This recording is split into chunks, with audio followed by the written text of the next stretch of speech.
¿Qué tal? ¿Cómo les va? Arrancamos, ponemos en marcha el motor de un nuevo capítulo, una nueva edición, un nuevo encuentro de agenda de noticias por la pantalla de Canal 4 de BBC, como lo hacemos casi todos los viernes a partir de las 23 horas, en el séptimo ciclo consecutivo de agenda de noticias por nuestra casa, por la pantalla de Canal 4 de BBC. No me quiero olvidar de agradecer a todos ustedes, los que se ponen en contacto semana tras semana, día tras día, momento tras momento, ¿sí? Minuto a minuto, segundo a segundo, a través de las redes sociales, Facebook, Twitter, mail, YouTube, y nos dejan sus impresiones, sus comentarios, sus aportes, sus gacetillas, sus comunicados. También a la gente que hace posible este programa, a los auspiciantes.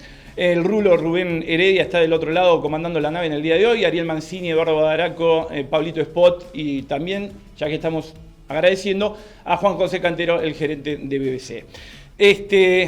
Nos metemos de lleno, Rulo, en este resumen 2.0 que de vez en cuando hacemos, abuelo de pájaro, ¿sí? Un repaso de lo que nos dejó la comunicación 2.0. Arrancamos el lunes. Nos vamos, 100 vecinos serrenses movilizados, nos vamos al lunes, ¿sí? La semana comenzó llena de supuestos. El presunto abuso a una nena de 11 años y que el principal protagonista sea un verdulero de 69 años y se encuentre prófugo, conmocionó y llenó de bronca a quienes viven en General Daniel Serri. Alrededor de las 20, hay que decir que la gente se concentró pacíficamente en Clérice, al 100, entre San Martín y Fortaleza, donde vive el supuesto agresor. Al lugar se dirigió personal policial de Serri para evitar posibles agresiones, aunque nada de eso ocurrió. Minutos más tarde, hay que decir que los manifestantes corrieron, ¿sí? La información de que la persona señalada por el abuso ya no se encontraba en esa vivienda donde concurrieron, bien digo. Algunos de ellos se acercaron a protestar frente a la sede de la subcomisaría pidiendo el arresto inmediato con carteles de verdad y justicia y de ni una menos, ni una menos. Qué frase, ¿no? Los vecinos se unieron en la plaza y gritaron: queremos cárcel a los violadores, paz y que se sepa la verdad. Así se conmovía la agenda una vez más, un nuevo caso. Y si bien la denuncia fue radicada el pasado 5 de abril, esta serie de hechos lamentables se habrían originado en noviembre del año pasado. En el segundo bloque vamos a estar ampliando y actualizando esta noticia, ni una menos, ¿sí? El domingo, un año sin Micaela Ortega. Martes, remodelación del Paseo de las Esculturas con un presupuesto oficial de 11.790.000 pesos. El municipio abrió la licitación pública para ejecutar la puesta en valor del Paseo de las Esculturas. Las 3 empresas oferentes presentaron propuestas inferiores a la estimación oficial. Por su parte, la secretaria de Gestión Gubernamental, Constanza Rivas Godio, a quien veíamos recién en pantalla, destacó que el proceso de licitación es tan transparente que estamos haciendo una obra más barata de lo que establecía el presupuesto. De acuerdo a lo informado, será intervenido el sector que se extiende desde el puente Casanova hasta calle Sarmiento, entre Urquiza y Fuerte Argentino. El proyecto contempla la reconstrucción del sendero peatonal principal y también los secundarios que forman parte del paseo público. Asimismo, se colocará un nuevo equipamiento de 29 bancos en total, 2 bebederos, 27 cestos, 4 bicicleteros y está prevista también la instalación de iluminación. Cabe mencionar que el plazo de obra se estableció en 120 días. Por otra parte, 120 días corridos. Por otra parte, hay que decir también que en la sesión de ayer en el Consejo Deliberante se aprobó por mayoría un proyecto de resolución solicitando al Ejecutivo Municipal que destine el dinero liberado por oferta inferior recibida en la licitación del Paseo de las Esculturas a la puesta en valor del espacio verde de Arroyo Napostá entre calle Venezuela y México y al del lindante, al paseo del ferrocarril de la calle Blandengues. Veremos cómo sigue todo esto la semana que viene. Esto seguramente va a tener rebote los próximos días, las próximas horas en la agenda en lo que hace a la comunicación 2.0. Miércoles, un poquito más acá, se podría decir que fue un día robado. Desde las últimas horas del martes, la mitad de semana, se caracterizó por el accionar de los amigos de lo ajeno. Está llamando la atención también el constante uso de armas de fuego en el accionar de los malvivientes. 20:30 del martes, roba a mano armada una zapatería ubicada en Celarrayán al 200, lo veíamos en página 95.com. Una mujer fue amenazada y encerrada en el baño, le sustrajeron la recaudación, 720 pesos. Por la mañana del miércoles, a todo esto hay que decir que Luciano, el encargado de una heladería ubicada en Alema al 1500, informó que robaron 4.000 pesos. A través de la nueva.com estamos viendo las imágenes, y que también dejaron un freezer abierto. Uno se acostumbra, mencionó el comerciante. Uno se acostumbra. Hemos empezado a naturalizar este tipo de hechos tremendo, ¿no? Se nos viene el no hacer, el dejar pasar. Un tercer hecho policial se dio cuando 2 ladrones se llevaron 600 pesos, un celular y alimentos de una despensa del barrio de Villa Delfina. Aquí vemos la víctima sobre las últimas horas del martes, hecho que cobró notoriedad también el miércoles. Admitió el dueño del local que pensó en cerrar, pero manifestó inmediatamente: vivo de esto, no puedo. Si no, ¿quién me da de comer? Pedro tiene 64 años y hace 8 que tiene el comercio en Honduras al 2600. Tenían pasamontañas. Y el que me apuntaba, lo único que me decía era: te mato, te mato. Eso lo dijo Pedro García, quien vemos en pantalla, el dueño del comercio. Jueves, pesca en el dique. Se podría subtitular esta noticia. El intendente municipal de Bahía Blanca, Héctor Gay, confirmó en el día de ayer que se volverá a pescar en el dique en Paso de las Piedras. La noticia cobró impulso teniendo como contexto el acto de entrega de 32 nuevas viviendas de UOM y Petroquímicos.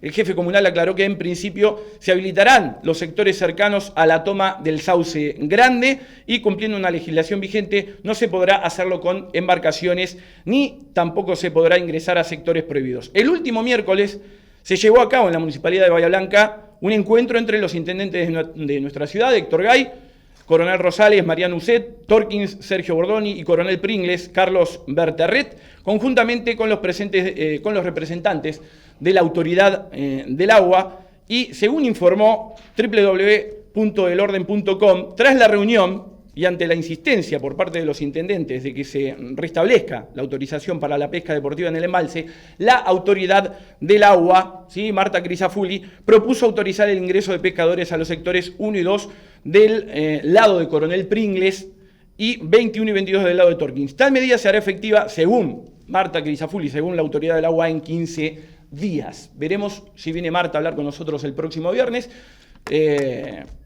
Veremos, hacemos las gestiones pertinentes y quizás en una de esas aparece el viernes que viene en la agenda de noticias. Hablando de viernes, hoy, ¿sí?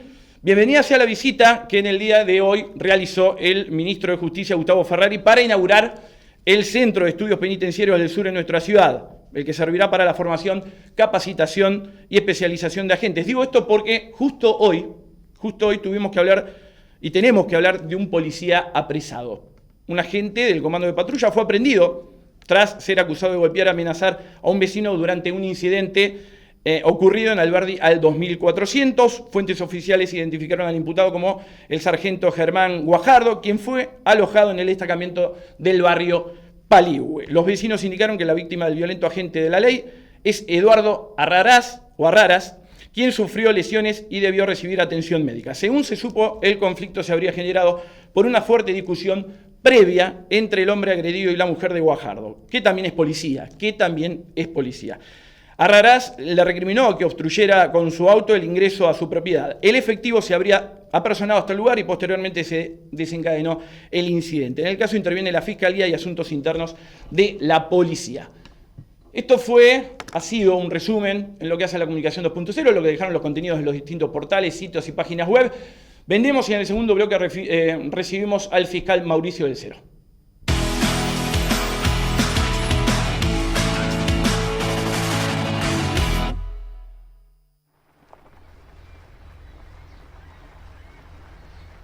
Queridos alumnos, hoy vamos a hablar sobre los puentes. Cuando dos vehículos llegan a una intersección y uno de ellos se encuentra sobre un puente, siempre tiene prioridad de paso el que circula por el mismo. En este caso, no importa si viene por la derecha o por la izquierda. Esta misma regla se cumple cuando un vehículo viene circulando sobre el puente y otro vehículo quiere ingresar. Siempre tiene prioridad de paso el que circula por el puente. Manejate seguro. Municipio de Bahía Blanca. Somos parte de tu identidad. Estamos presentes en tu cotidiano. Consorcio de Gestión del Puerto de Bahía Blanca. Una ciudad puerto para todos.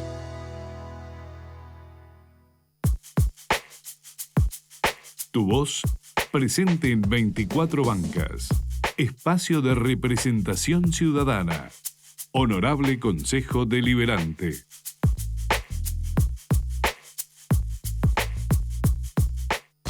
Si tenés cable más internet, tenés más velocidad. Porque tus 6 megas ahora son 10 megas. Tus 12 megas ahora son 18 megas. Y tus 30 megas ahora son 50 megas. BBC, el cable de Bahía Blanca.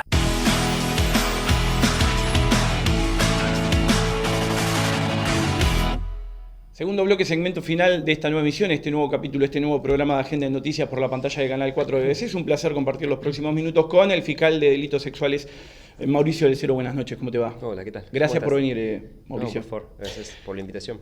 Una marcha de vecinos del último lunes en General Daniel Serri pone en agenda una violación o una serie de delitos sexuales que se repiten desde el mes de noviembre del año pasado. Bien decís que pone en agenda tal vez periodística y en algún otro sentido también, incluso alguna preocupación por las autoridades policiales y hasta políticas locales.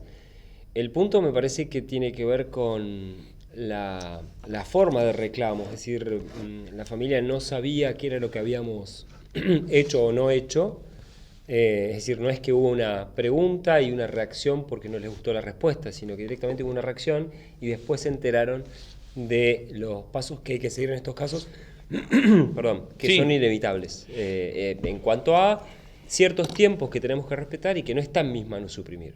Claro. Se convocaron a través de redes sociales, digamos, 100 personas. Sí, Se llegaron hasta el domicilio del presunto abusador. El presunto abusador, el que está sindicado, el que está señalado por la mamá de la víctima por vía de los dichos de su hija. ¿Presunto abuso de una nena de 11 años? Presunto abuso, eso es lo que se investiga. Presunto, lo que se llama técnicamente abuso sexual con acceso carnal. Sería una violación. Esto no tiene que ver con si existió o no consentimiento, está fuera de discusión el consentimiento, porque estamos hablando de una nena de 11 años y medio. Uh-huh. Digo esto porque a veces suele ser recurrente la discusión a nivel juicio, se discute muchas veces si hubo o no hubo consentimiento y la verdad es que poco interesa. Estamos hablando de un caso que, de haberse verificado, es violación y que tiene... ¿Está en proceso, digamos, de verificarse, Mauricio? Está en proceso de acuerdo a ciertas buenas prácticas que recomiendan las Naciones Unidas y que en nuestra provincia de Buenos Aires tienen rango normativo. ¿Qué quiero decir? Bien.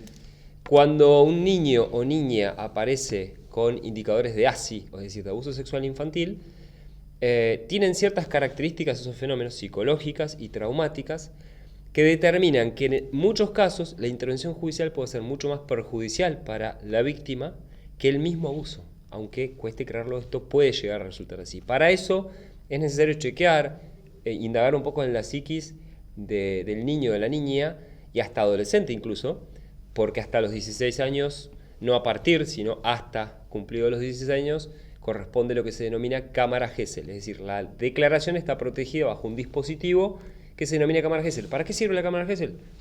La cámara Gesell sirve para no volver a exigirle a la víctima que declare en juicio.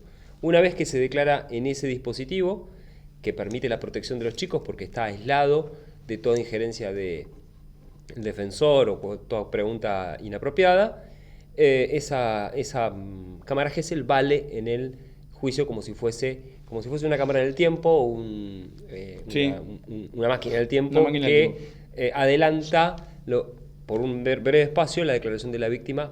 La hacemos ahora para hacerla valer durante el juicio. Para poder hacer eso, a veces es necesario llevar a cabo 1, 2, 3 entrevistas y incluso en muchas ocasiones es necesario detener la marcha del proceso porque los profesionales recomiendan de momento no actuar.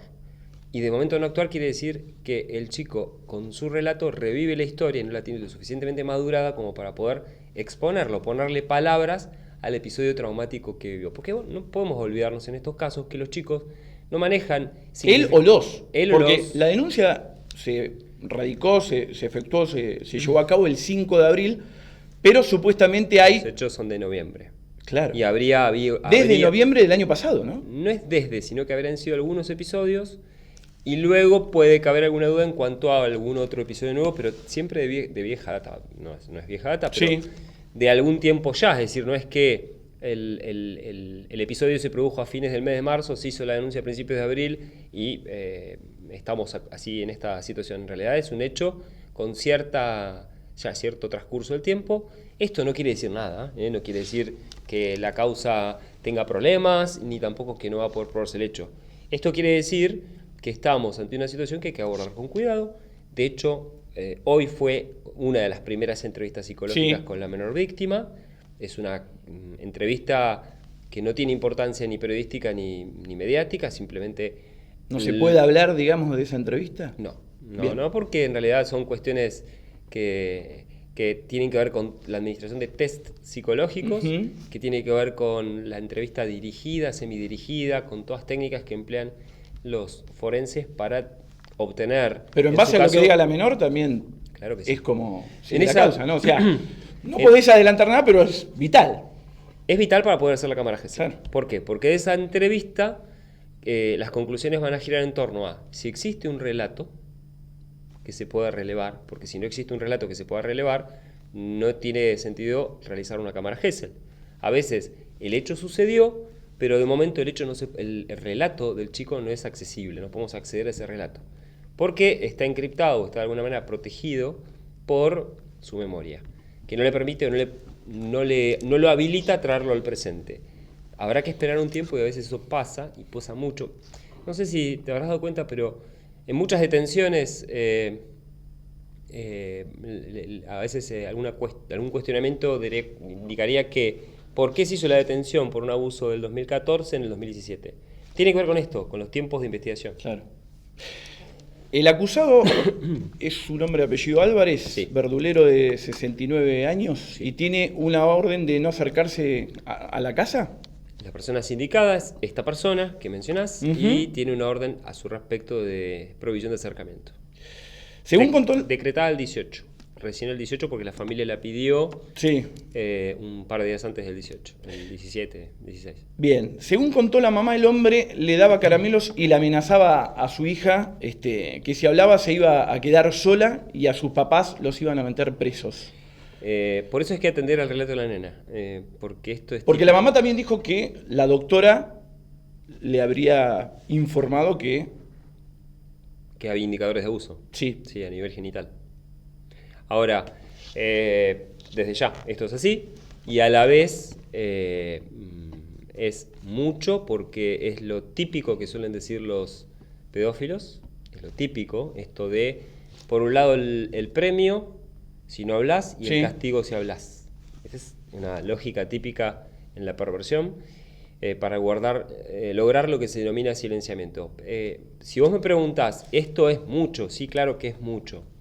Ahora bien, lo necesario para poder, lo mínimo necesario para poder tomar alguna medida cautelar, y con esto no quiero adelantar nada porque el acusado tal vez ve el programa, eso es lo mínimo, la cámara Gesell para poder tomar una decisión.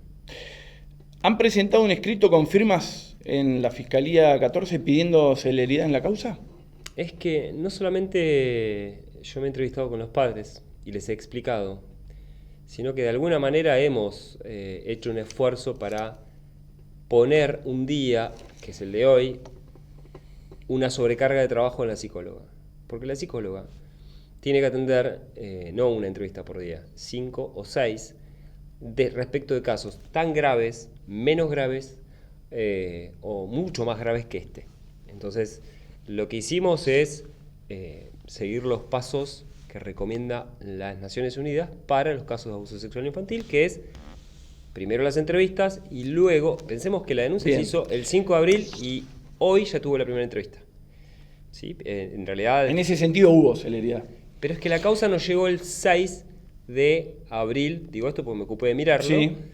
Nos llegó el 6 de abril y el 6 tenía pedidas las entrevistas, la fecha. A ver, cuando se trata de colocar fechas para entrevistas, tengamos en cuenta que son 60 causas promedio por mes que se ingresan. 60 causas de este tipo. Entre 50 y 60 dependiendo del mes. Es decir, hay meses que son 45, otros 50 y otros 60. En total serán por año y saca tus cuentas, alrededor de 600 causas. Claro. Entonces, todo esto lleva una agenda de trabajo Ujú. impuesta por la demanda.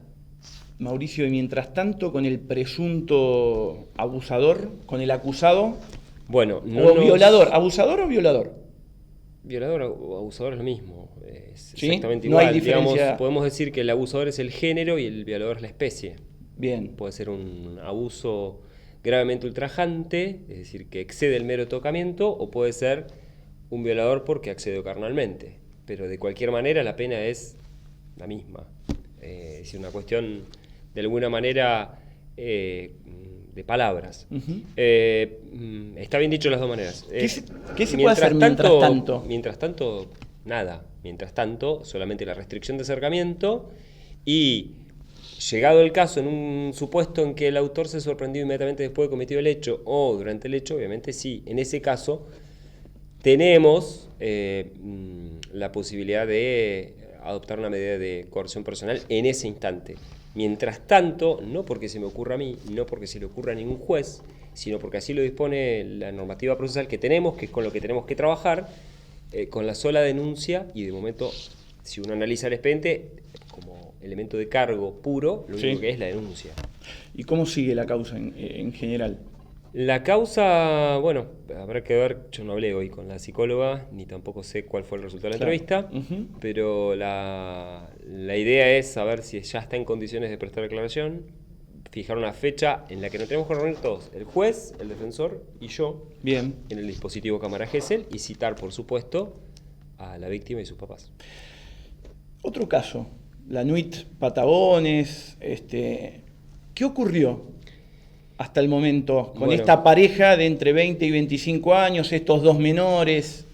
Yo suelo decir que qué ocurrió es algo que puede saberse definitiva y concluyentemente después de un juicio oral, no ahora. Nosotros estamos tal vez mal acostumbrados a identificar proceso de investigación o alguna prisión preventiva con autor culpable. La verdad es que objetivamente lo que tenemos es una persona sospechosa que se la priva de libertad por determinadas cuestiones hasta llegar al juicio oral.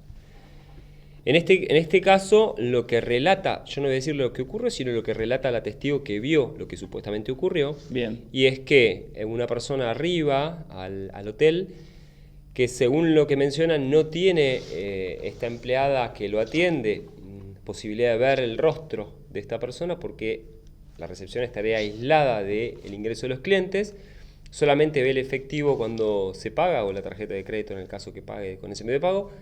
Ingresa a esta persona en un taxi. Es lo único que pudo advertir. Transcurridos unos minutos, pudo escuchar que dentro de la habitación, con supuestamente su pareja, se empiezan a escuchar ruidos de bebé. Es así como textualmente lo dice. Ruidos de bebé. Murmullos, en realidad dice. Murmullos. Murmullos de bebé. Y en algún momento alguna palabra o alguna cuestión que a ella le llamó la atención, preguntó si estaban acompañados por chicos, le dijo que esto estaba prohibido, estas personas lo negaron, y en cierto punto, en cierto momento, le llamó la atención haber observado, o mejor dicho, que haber percibido el olor a marihuana. Continuó escuchando los murmullos de bebé o las vocecitas, y es por eso que decidió espiar. Ujú. No es espiar exactamente la palabra, porque hay un box por el que se suministra bebidas alcohólicas o bebidas o algún tipo de refrigerio, y es por ese lugar, en realidad por la mirilla de ese lugar. No es que hay un lugar preparado para espiar a los ocupantes del hotel, Sí. sino que utilizó esa posibilidad, y lo que observó fue a un sujeto masculino que, mientras fumaba, manoseaba la cola de un bebé. Eso De es lo un que ya bebé. ve, que es ahí donde confirma por vez primera que realmente había bebés. Porque hasta ese momento le decían que eran audios de WhatsApp Ujú. o que le había aparecido. Y es ahí donde se convoca al personal policial, interviene y se produce la aprehensión. ¿La pareja son concuñados entre sí? Las personas que aparecen en el hotel son concuñados. Y el hombre que abusó supuestamente del niño y la madre, o sea, en este sentido, que fue colaboradora del hecho, facilitadora del hecho, testigo. ¿Fue parte? A ver, la persona que aparece aprendida, la de sexo masculino, Sí. está acusada de algo que se llama delito de abuso sexual gravemente ultrajante, lo que de alguna manera te mencionaba, que es el abuso sexual sin acceso carnal, pero que no es un simple tocamiento, que va mucho más allá de un simple tocamiento. En este caso, por el sometimiento de la víctima, es decir, tratándose de una persona vulnerable de 10 meses, porque el bebé tenía 10 meses, lo que nosotros creemos que cometió ese delito.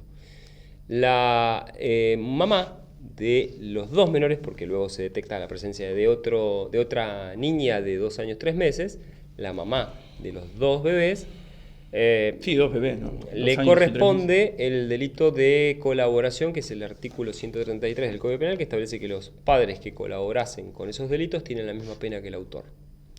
Básicamente ese es el esquema legal. Ahora bien, al momento de resolver, cuando fueron aprendidos, tienen que pasar de estado de procesal a conversión de la aprehensión en detención. Cuando fueron aprendidos y al pedir la detención, la juez de garantías entendió que no constituía delito consumado, sino en grado de tentativa. ¿No alcanza en este caso con el testimonio de la empleada del lugar?